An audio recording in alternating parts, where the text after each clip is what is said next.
ఒక రాజ్యసభ వస్తుంది. ఇప్పుడు ఇంకొక 5 కనుక యాడ్ అయితే 90కి 2 వచ్చేస్తాయి ఆడకి. అప్పుడు 2 కాంగ్రెస్ 2 ఇది అవుతుంది. ఆ రెండిట్లో ఒక టీంకి ఇవ్వాలా? అంటే మామూలుగా అయితే వీళ్ళు 3కి పోటీ చేస్తారు, వీళ్ళు ఒకటే పోటీ చేస్తున్నారు ప్రతిసారి కూడా. ఇంతకుముందు జేడిఎస్ లేదు, ఇప్పుడు జేడిఎస్ యాడ్ అయింది. రేపు అందులో ఇప్పుడు ఈయన బయటికి వెళ్ళిపోయాడు కదా, అదే సిద్ధరామయ్య వర్గం గనక ఏమన్నా క్రాస్ ఓటింగ్ చేస్తే ఒక 5 అయిపోయినట్టే.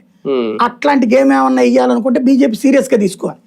బీజేపీ సీరియస్ గా తీసుకుంటే గనక ఒకటే మిగులుద్ది, ఇది 2 మిగులుతాయి కాంగ్రెస్. అలా కాకుండా బీజేపీ ఒకళ్ళనే పోటీ పెట్టింది అనుకోండి, వీళ్ళకి 3 దొరుకుతాయి.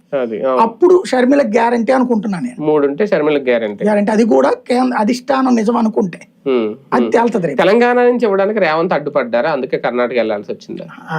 అడ్డుపడడం అంటే వాళ్ళకు ఉంది ఒకటే మొన్న. అదే అవును, ఒకటే. కాబట్టి తెలంగాణలో ఉన్న పార్టీనే కదా విలీనం చేసింది. కరెక్ట్ లెక్క ప్రకారం రాధాకృష్ణ గారు ఎట్లా సెటిల్ చేశారో తెలియదు.